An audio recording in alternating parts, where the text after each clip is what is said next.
Assalamualaikum warahmatullahi wabarakatuh, sahabat muslim. Selamat datang di Sejarah Peradaban Islam. Pada kali ini, mari kita membahas tentang invasi bangsa Mongol. Bangsa Mongol merupakan bangsa yang berasal dari pegunungan Mongolia yang membentang dari Asia Tengah sampai Siberia Utara, Tibet Selatan, dan Manchuria Barat serta Turkistan Timur. Bangsa ini merupakan bangsa yang nomaden. Mereka berpindah-pindah dari satu tempat ke tempat yang lainnya untuk mencari tempat yang lebih banyak rerumputannya. Karena mata pencarian mereka adalah beternak. Jika peternakan mereka mati, maka mereka akan memaksakan keadaan dengan mencuri, menjarah, atau merampok orang-orang di daerah pertanian yang bertetanggaan dengan mereka. Sejarah bangsa Mongol sudah dimulai pada abad ke-12 Masehi dan awal abad ke-13 Masehi. Peristiwa Tartar atau bangsa Mongol adalah tragedi besar dalam sejarah kaum muslimin. Ia merupakan musibah paling tragis sepanjang sejarah, di mana belum pernah terjadi satu peristiwa mengerikan seperti itu sebelumnya. Gerakannya cepat serta pikirannya gesit. Jika menginginkan satu wilayah, mereka akan selalu merahasiakan keinginannya. Mereka akan bergerak secara tiba-tiba sehingga penduduk sebuah negeri tidak mengetahui kedatangan mereka dan mereka pun masuk ke dalam wilayahnya. Kaum wanita bangsa Tartar memiliki jiwa perang seperti kaum lelakinya. Senjata yang biasa mereka pakai adalah panah. Dalam berperang, mereka tidak pandang bulu dan tidak membiarkan seorang penduduk pun untuk hidup. Mereka akan membunuh laki-laki, perempuan, ataupun anak-anak mereka karena maksud dan tujuan mereka bukan untuk harta atau berkuasa, namun hanya ingin menghancurkan dan memusnahkan ras lain selain mereka. Hal ini yang disebutkan penaklukan, bukan pembebasan seperti yang dilakukan kaum muslimin.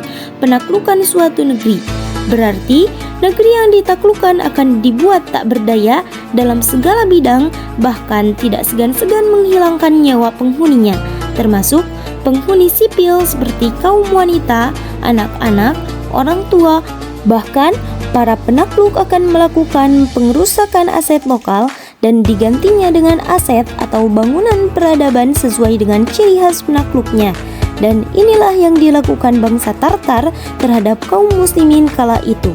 Setelah berhasil menguasai negeri Cina, pasukan Tartar di bawah pimpinan Genghis Khan yang mereka anggap sebagai titisan Tuhan, dengan kekuatan 200.000 pasukan, mereka menuju Farhana, bagian negeri Cina dan Turki pada tahun 606 Hijriah. Sahabat bangsa Tartar terus melanjutkan petualangan dan penaklukan serta terus berpindah-pindah dari satu tempat ke tempat lain hingga tahun 615 Hijriah.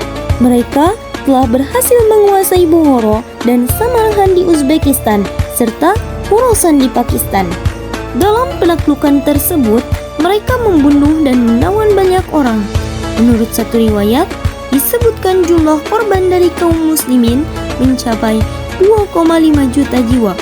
Mereka terus bergerak maju hingga akhirnya sampai ke Amazon dan Kaswin di Iran. Setelah itu, mereka beranjak menuju wilayah-wilayah sekitarnya. Orang-orang Tartar mampu menguasai sebagian besar wilayah dunia dan bagian yang paling indah dan kaya hanya dalam jangka waktu 1 tahun. Akhirnya, pada tahun 656 Hijriah, bangsa Tartar sampai ke Baghdad, yang merupakan ibu kota Daulah Bani Abbasiyah di bawah pimpinan Hulagu Khan.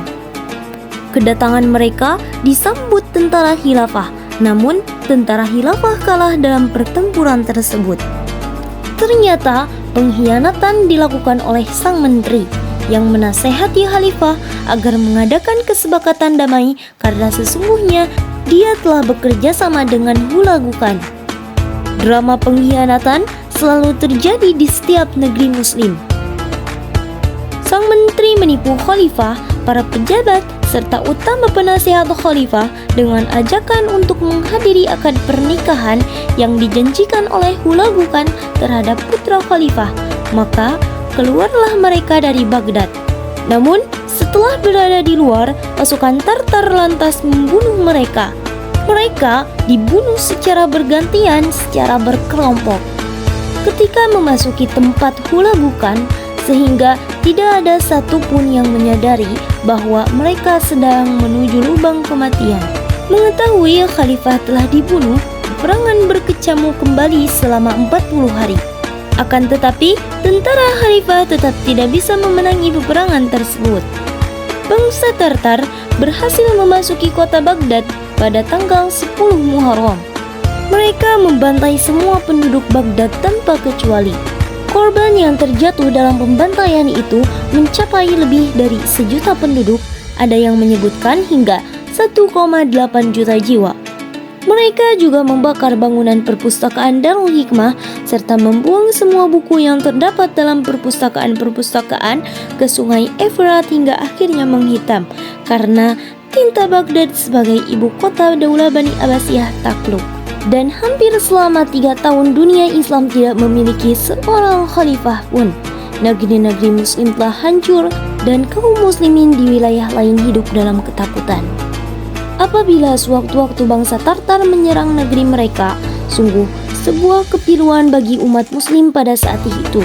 Hingga hari ini drama pengkhianatan selalu terjadi di setiap negeri muslim. Dan inilah yang dilakukan bangsa Tartar terhadap kaum muslimin kala itu. Drama pengkhianatan selalu terjadi di setiap negeri muslim. Sungguh sebuah kepiluan bagi umat muslim pada saat itu hingga hari ini. Seperti yang telah disampaikan, untuk mengetahui lebih dalam, kita bisa membuka buku tentang sejarah invasi bangsa Mongol. Kurang lebihnya mohon maaf. Wassalamualaikum warahmatullahi wabarakatuh.